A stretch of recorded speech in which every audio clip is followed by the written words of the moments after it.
Hello and welcome to Doubles and Trebles, the one-man World Darts Championship preview. Steam train goes on to quarter three, and this is a quarter where I know in the first two sections I've said the favourites will likely win their quarter. Forget that from now on in. These are where the proper betting opinions come in, and as always, I will only talk about and only put up bets that I am backing myself, and this is well and truly one of them. So. Quarter three, this is where the world number two, Peter Wright, comes into play. And as you can see there, you've got the likes of Searle, who's had a great year. Knopper, who's played well at times. Jose is in there as well. So, yeah, really an opinionated section coming up here. And also in this section as well. I know I've not been mentioning the first round ties as much. There's some guys in there, that I don't know as much about. And neither will you, to be honest. So, yeah, there's some guys in there that we're leaving alone, but in here there's some really quite notable first-round competitors. Bradley Brooks being one of them. Luke Woodhouse is probably one of the best, if not the best, unseeded player in this tournament. Paul Lim, we all know about Paul Lim, at nearly 70 years old. And Callum Ridds as well is another one to keep your eye on. So, if you're looking a bit deeper into the first-round games, the third quarter is certainly probably packed with the best talent in there. So, starting with Peter Wright, he's 7-1 to win the tournament, and he's the favourite to win Section 3, as you would expect, as the number 2 seed. He's 15-8 best price. You might be able to get a bit of 2-1 if you want, but Peter Wright, I've said this many times before, has to be the most difficult player in world darts to assess from a betting perspective, and that's where I come from at all times. At his best, he is absolutely brilliant. Obviously, a former world champion, but he messes around with his dart setup constantly. We are used to that by now, though, to be fair, so maybe it's no longer an excuse. But here is some typical Peter Wright form from 2021, from early October onwards. So the Grand Prix, out in the first round, averaging 84. The European Championships then followed. He was out in the first round to Florian Hempel.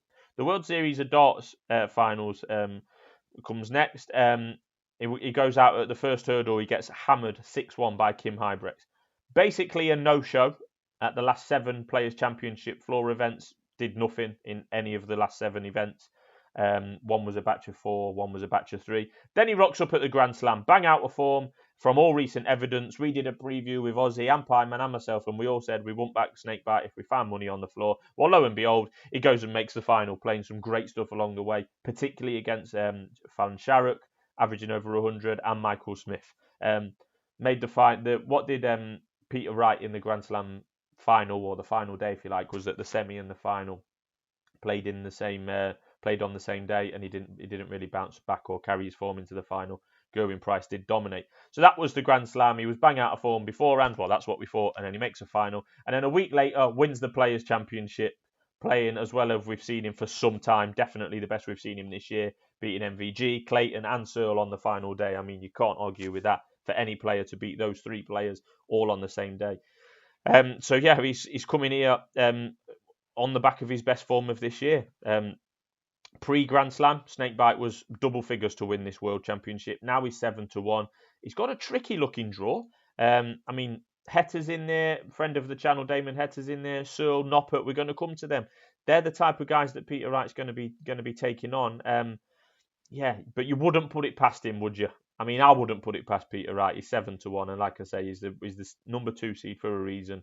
He's been there, done it, and if he turns it on and he's on top form, yeah, I think there's only possibly Gerwyn Price who's top form, very, very top form, is better than Peter Wright's at the moment, to be fair. So the number 2 seed for a reason. Next on the list, Damon Hetter, the 31 seed, the only doubles and trebles representative in the 96-man field at the World Championship. So good luck to Damon.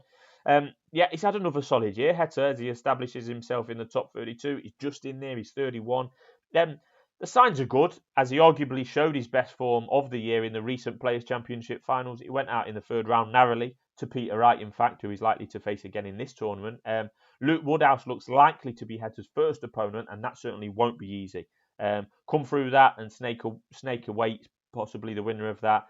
I mean, good luck to Hetter. He's got his work cut out with that tricky draw, but he is 22-1 to win this section of the draw, or 125-1 to win the tournament outright. Next on the list, the 15 seed Ryan Searle. He's 50-1 to win the tournament outright, or what looks a generous 9-1 to win this quarter.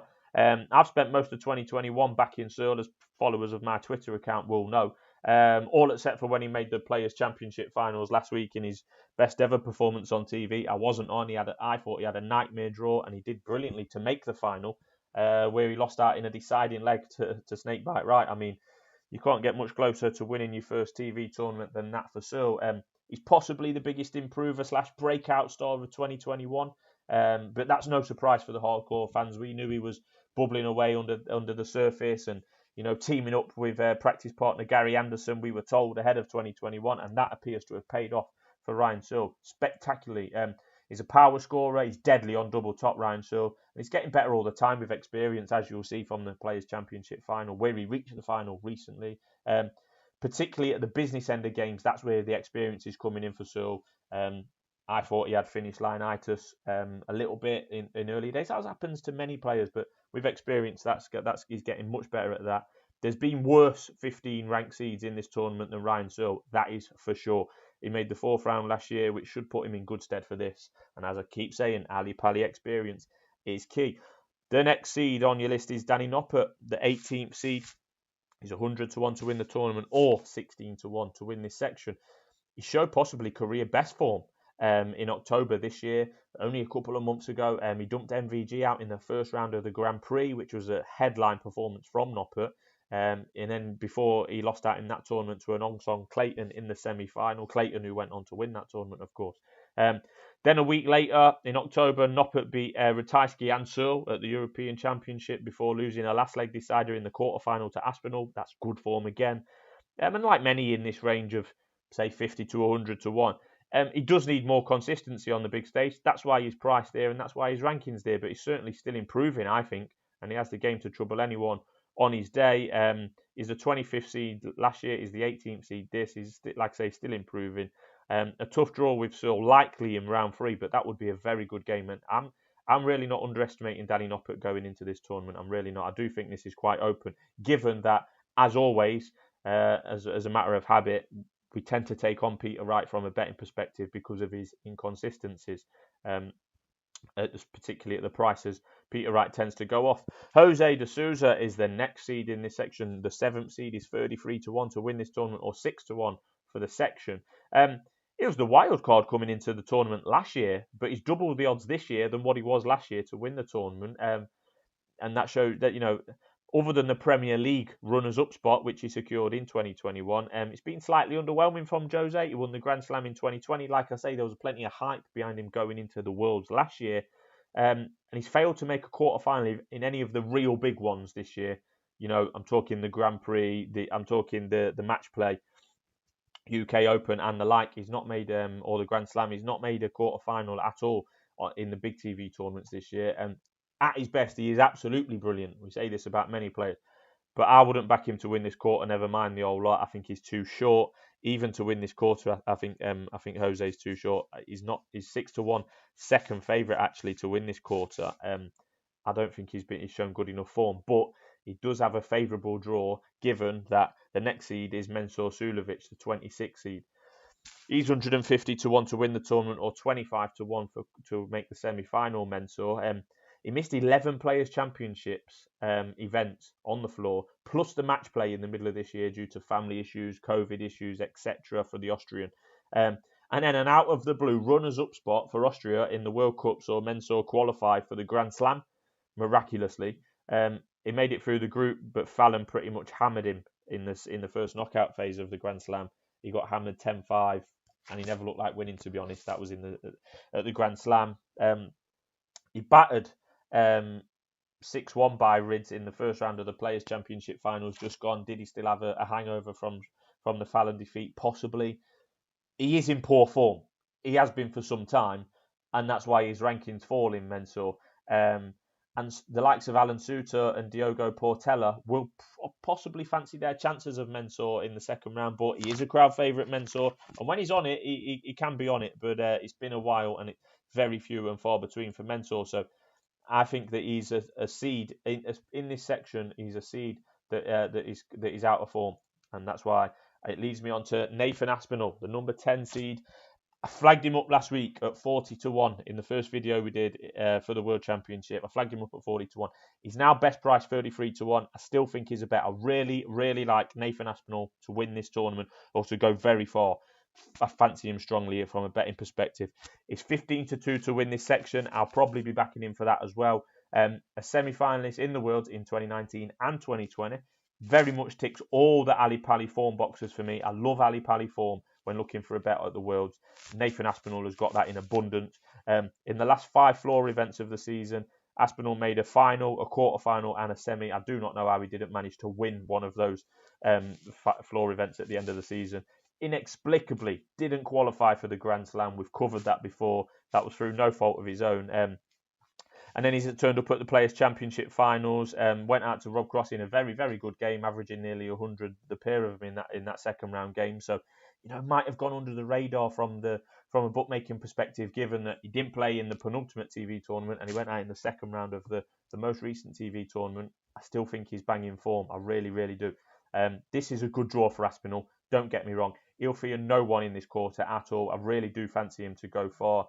Like I say, he's going to come up. I'm going to come on to Brendan Dolan, but I think he's got the beating of Brendan Dolan. He's definitely got the beating of Mensur and Jose. I think Jose is in worse form than Nathan Aspinall at the moment, quite frankly. And then you're into the quarter-final where the likes of Searle or Peter Wright are going to be waiting, and Aspinall on his day can definitely beat those guys. And there'll be a close match, and that's where you start getting excited. If Nathan Aspinall makes the quarter-final as I expect, he will not be 40-1 or 33-1 to win the tournament at that stage. And, if you get to the quarter-final of the Worlds, anything can happen from then onwards. The last seed in this section is Brendan Dolan, another borderline veteran who pops up once in a while to remind us how good he is, none more so than when eliminating Gerwyn Price. Recently en route to a Players' Championship final run to the semi-final, where he was excellent and he was just always in front of Price in that game, really enjoying himself, and Price just couldn't quite get back into it. Dolan can't quite live with the power scorers like he used to, but if anyone's having an off day, Brendan Dolan will be in the other corner, plugging away. He'll pick off them double 16s, and if you let him, he'll pick them off at will, and he will beat you, Brendan Dolan. But is he good enough on even at his top form to beat Aspinall? I don't think so, and that's why like I say, Jose, Mensur, Brendan Dolan, Aspinall's got no fear about taking on them guys in his first 3 games, if you like, of the tournament, and then he's into the quarters. And like I say, anything could happen. So that's my conclusion to section 3, quarter 3. I really do fancy Nathan Aspinall to go well. Fingers crossed. And the top half of this draw with Wright, Searle, and Knopper, I think that's much more competitive between those 3 players than the bottom half of this draw. And you can see the names on your screen of those bottom 4 seeds: Jose, Mensur, Nathan, and Brendan. I definitely like Nathan to get the job done. So that wraps up quarter 3, and we'll be moving swiftly on shortly to quarter 4. Make sure you check out all 4 quarters previewed by myself.